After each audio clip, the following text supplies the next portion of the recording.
Tech giant Facebook is facing scrutiny this week after reports that consulting firm Cambridge Analytica harvested data from about 50 million Americans. CEO Mark Zuckerberg broke his 5-day silence on the situation Wednesday afternoon. He said in a statement, quote, "We have a responsibility to protect your data, and if we can't, then we don't deserve to serve you. I've been working to understand exactly what happened and how to make sure this doesn't happen again." Zuckerberg and Chief Operating Officer Sheryl Sandberg have both promised to prioritize the safety of user data going forward and limit what information is available to third parties. Jennifer Greigel is an assistant professor of communications at Syracuse University. Welcome, Professor. Thank you. The Cambridge Analytica story really gained steam over the weekend. Just how damaging do you think this scandal is for Facebook's reputation and for the company going forward? I think this is one of the biggest news stories I've seen on social media, maybe ever. I think that this is really a tipping point when we start to think about social media regulation, and I mean real regulation that will have an impact. I think that the Cambridge Analytica story has really shown the risks to data and privacy for every user around the world. And I think that we have seen Mark finally come and present kind of his side of things. But, you know, I think like a lot of viewers out there watching CNN last night, I saw a man who wasn't really that comfortable with what we need him to do going forward. I'm really concerned. Well, Mark Zuckerberg said that one of the company's biggest mistakes was not investigating whether Cambridge Analytica had really deleted Facebook data when they realized the breach in 2015. Why do you think Facebook took the firm's word at the time? Because there really isn't any regulatory structure that says they have to. We can't take Mark Zuckerberg's word. We can't take Sheryl Sandberg's word. They said last night, he said he wants to get out in front of issues. We can't just take his word. We need that to be backed up with regulatory oversight at this point. Self-regulation is not working. The current state today, what we have today is self-regulation, and how we got here, we need more. We need our government regulators to step up. It was interesting, Professor. In his interview with CNN, Mark Zuckerberg was asked about whether he would testify before Congress. Let's listen to that.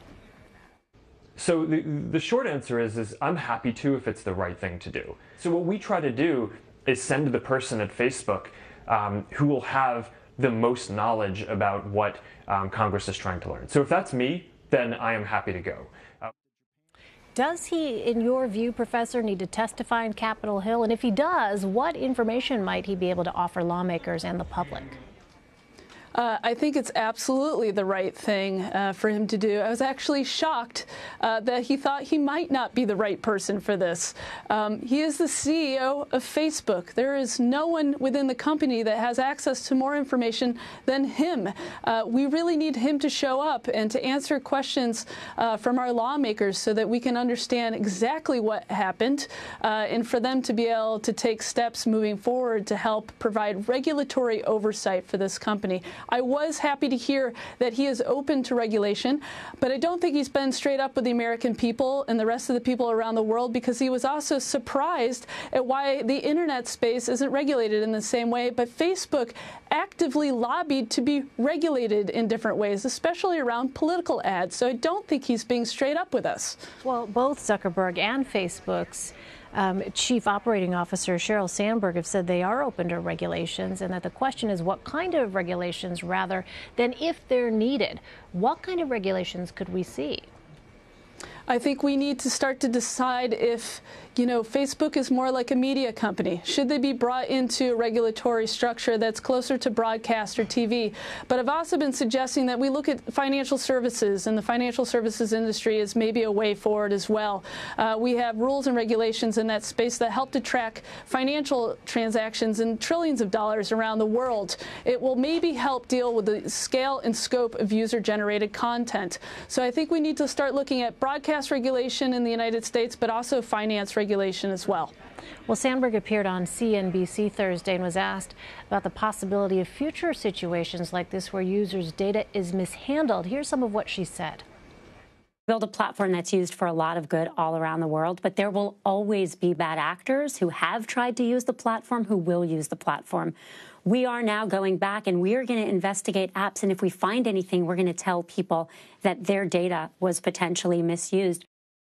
Is that going to be enough of an assurance, you think, for users that their personal data is safe?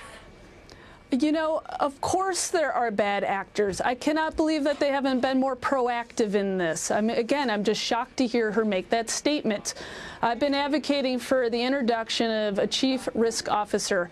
This is something that we see in financial services, and it's something that helps with oversight of risks within a company, identifying those bad actors. I think Cheryl, in her role as COO, is the closest thing that we have to see a chief risk officer there, and I don't think she's been doing enough. I think that they need to hire a person who's dedicated solely to looking at these types of risks on a platform like Facebook. Well, a lot of people will continue to watch the situation very closely.